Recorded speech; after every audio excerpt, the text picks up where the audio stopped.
नमस्कार, good morning students. सुबह के बज गए 3 और मैं आप सबका स्वागत करता हूं हमारे इस यूट्यूब चैनल पे।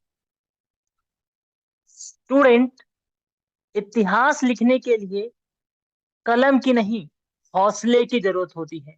तो आपको बस लगे रहना है, आपको सुबह से लेके शाम दिन रात लगे रहना है।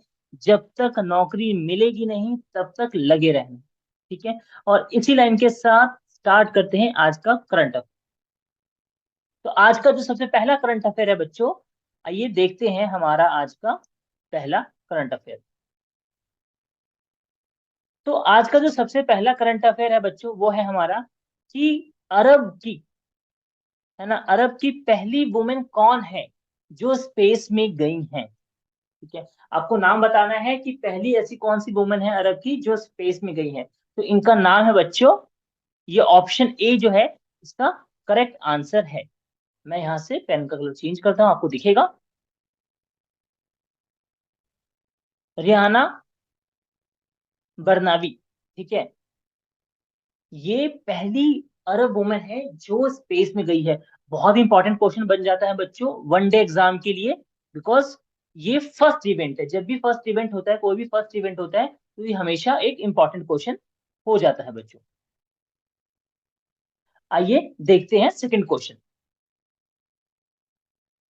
हमारा सेकंड क्वेश्चन है बच्चों कि कौन से चीफ मिनिस्टर हैं इंडिया की। ठीक है। इंडिया के किस स्टेट के चीफ मिनिस्टर हैं जिन्होंने जिन्होंने recently green hydrogen policy announce किया है।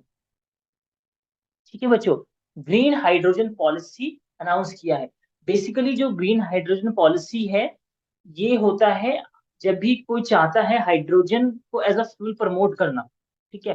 तो उसके लिए ये पॉलिसी होती है। तो जो बच्चों सही आंसर है वो है हिमाचल प्रदेश।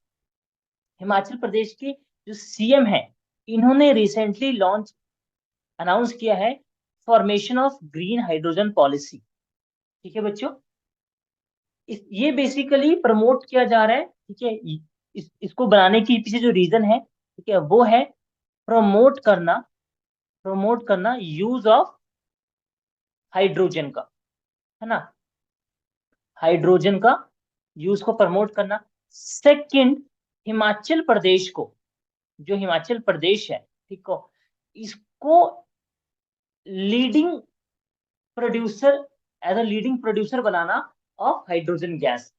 ठीक है। हाइड्रोजन गैस का जो है लीडिंग प्रोड्यूसर बनाना, इन दो चीजों की वजह से इस पॉलिसी को किया गया है ना।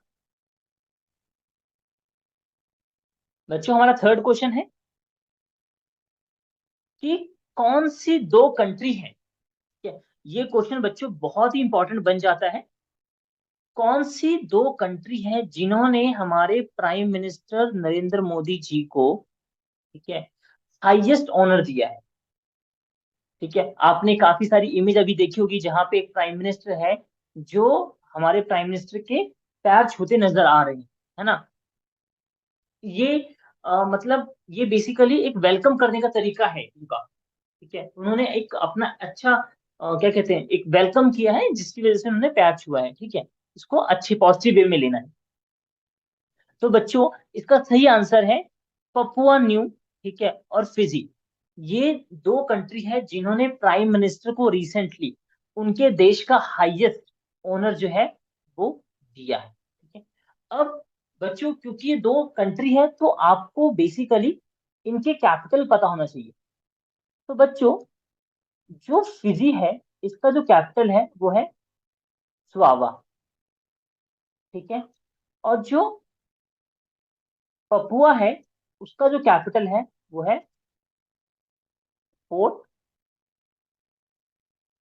मोरेस्बी। ठीक है बच्चों, ये स्पेलिंग है MORESBY, है ना, मोरेस्बी। फिजी का जो बच्चों कैपिटल हो गया। अब इसका करेंसी भी कई एग्जाम्स में पूछ लेते हैं, है ना, कई एग्जाम्स में करेंसी पूछी जाती है। तो इसकी जो करेंसी है बच्चों वो है फिजियन डॉलर। ठीक है। और जो पपुआ की करेंसी है बच्चों वो है कीना। ठीक है बच्चों। तो ये दो कंट्री है जिन्होंने प्राइम मिनिस्टर को रिसेंटली अपना हाईएस्ट अवार्ड दिया। चलिए, अब हम देखते हैं अपना नेक्स्ट क्वेश्चन। जो हमारा नेक्स्ट क्वेश्चन है कि new mega textile park, textile का मतलब जहां पे कपड़े बनते हैं, है ना, ये किस डिस्ट्रिक्ट में, ठीक है, मेक इन इंडिया में, मेक इन इंडिया के तहत इनिशिएटिव के अंदर बनाया जा रहा है, जो बेसिकली क्या करेगा, जॉब को, बहुत से जॉब्स प्रोवाइड करेगा। तो जो न्यू मेगा टेक्सटाइल पार्क है वो किस डिस्ट्रिक्ट में बनाया जा रहा है, मेड इन इंडिया के अंतर्गत। ठीक है बच्चों, तो ये जो बच्चों, ये जो बनाया जा रहा है आपका, ठीक है, ये जो बनाया जा रहा है, ये बनाया जा रहा है थार डिस्ट्रिक्ट में। ठीक है, थार डिस्ट्रिक्ट में इसका हुआ है।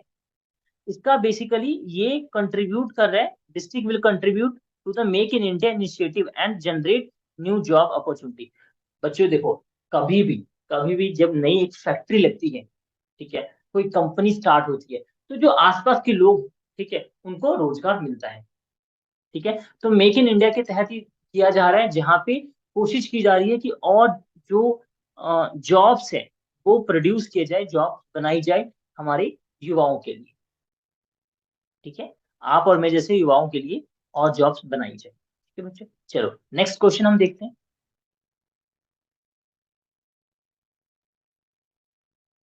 बच्चों रिसेंटली क्या हुआ है, एक स्टेट है जिसने महाराष्ट्र को, जो महाराष्ट्र है उसको पीछा छोड़ दिया है, महाराष्ट्र को पीछे छोड़ दिया है किसमें, प्रोडक्शन ऑफ शुगर।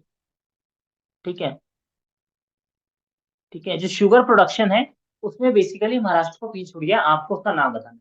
तो बच्चों का सही उत्तर है उत्तर प्रदेश। सही उत्तर है उत्तर प्रदेश। ठीक है, तो उत्तर प्रदेश ने रिसेंटली महाराष्ट्र को सरपास कर दिया है प्रोडक्शन। इस सीजन में जो प्रोडक्शन हुआ है शुगर का, वो उत्तर प्रदेश में ज्यादा हुआ है। तो अब जितने भी एग्जाम होने वाले हैं उत्तर प्रदेश में, चाहे वो सिपाही के, जो भी ग्रुप डी के हैं, ग्रुप सी के एग्जाम्स हैं, पुलिस के हैं, या कोई पटवारी का एग्जाम है स्टेट गवर्नमेंट में, उस सब में ये क्वेश्चन इंपॉर्टेंट हो जाता है। क्योंकि यहाँ पे क्या है, बेसिकली अचीवमेंट है उत्तर प्रदेश की, है ना। तो ये क्वेश्चन क्या हो जाता है, बेसिकली ये एक इंपॉर्टेंट क्वेश्चन हो जाता है। ठीक है, तो इसको याद रखिएगा कि महाराष्ट्र को पीछे छोड़ दिया है उत्तर प्रदेश ने। अभी रिसेंटली साइंटिस्ट ने क्या बोला है कि उन्होंने एडवाइस किया कि कार्बन 14 की जगह, ठीक है, आपको पता होगा कि जो हम एज पता करने के लिए, ठीक है, जो हिस्टोरिकल एजेस होते हैं रॉक्स के, इनकी जो एज पता करने के कितने पुराने हैं ये पता करने के लिए हम कार्बन 14 डेटिंग का इस्तेमाल करते हैं ना। एक टेक्निक होता है कार्बन 14 जिसका हम इस्तेमाल करते हैं, जो हमारे फॉसिल्स, बोन्स होते हैं, रॉक होते हैं उससे। अब साइंटिस्ट ने क्या प्रपोज किया है कि आप इसकी जगह, इसके ऑल्टरनेट में, इसके ऑल्टरनेट में आप क्या यूज कर सकते हैं, इसके ऑल्टरनेट में कैल्शियम 41 को यूज कर सकते हैं। ठीक है, अब ये इसके रीजन बताता हूं मैं आपको। सो बेसिकली बच्चों, जो कार्बन 14 होता है ये 50,000 ईयर से जो ज्यादा यदि ओल्ड है कोई चीज, तो उसको एक्यूरेटली नहीं मेजर कर पाता। ठीक है, तो लेकिन जो कैल्शियम 41 है इससे हम इजिली कर सकते हैं। ठीक है, तो कैल्शियम 41 बेसिकली एक ऑल्टरनेट के रूप में सामने आया है इसके कार्बन 14 के रेडियोमेट्रिक डेटिंग के लिए। ठीक है, रेडियोमेट्रिक जो डेटिंग होती है आपकी फॉसिल्स की, रॉक्स की, बोन्स की, ठीक है, आपको पता है कि डायनासोर की एज इतनी पुरानी थी, कैसे पता लगते हैं, कार्बन 14 से ना, डेटिंग से। तो इसमें हम कैल्शियम 41 का भी इस्तेमाल कर सकते हैं, ये हमें प्रपोज किया गया साइंटिस्ट के द्वारा। चलिए, इतना समझ में आ गया। ठीक है, आइए नेक्स्ट क्वेश्चन पे चलते हैं। आज का जो लास्ट क्वेश्चन है बच्चों हमारा, वो क्या है, आपने रिसेंटली बहुत बार न्यूज में सुना होगा, open network for digital commerce. ठीक है, इसके बारे में, ONDC, इसके बारे में आपने बच्चों बहुत सुना होगा। ठीक है, तो ये बेसिकली गवर्नमेंट ने सेट कर दिया है कि इस साल के एंड तक इसको हम लॉन्च कर देंगे, है ना, प्रॉपरली ऑफिशियली लॉन्च कर देंगे, ओएनडीसी को लॉन्च कर देंगे। आपको बताना क्या है कि what is the main objective of the open network for digital commerce. ठीक है, इसका मेन ऑब्जेक्टिव क्या है? देखो बच्चों, इसका जो सबसे बड़ा जो मेन ऑब्जेक्टिव है वो है कि डेमोक्राइज करना ई कॉमर्स को। इसका मतलब क्या होता है? अभी आपने देखा होगा कि ई कॉमर्स में सिर्फ दो ही तीन मेन प्लेयर्स हैं। एक आपका amazon है, एक आपका फ्लिपकार्ट है, ठीक है, स्नैपडील खत्म ही हो गया ऑलमोस्ट, ठीक है। तो इनकी मोनोपोली है ना। इनको खत्म करके एक ऐसा सिस्टम बनाने की कोशिश कर रहे हैं, ठीक है, जहाँ पे सब क्या हो, डेमोक्राइज हो, मतलब कि सब, बहुत सारे लोग उसको, किसी का मोनोपोली ना हो, ठीक है। तो इस तरीके का सिस्टम बनाने की कोशिश की जा रही है, ठीक है, ई कॉमर्स के प्लेटफॉर्म, ई कॉमर्स के पूरे सप्लाई चेन, ठीक है बच्चों। तो ये कुछ करंट अफेयर थे जो कि वनडे एग्जाम्स के लिए और वेरियस एग्जाम्स के लिए प्रीलिम्स में भी पूछे जा सकते हैं। आशा करता हूँ आपको समझ में आया होगा, ठीक है। पढ़ते रहिए, ध्यान रखिए अपना।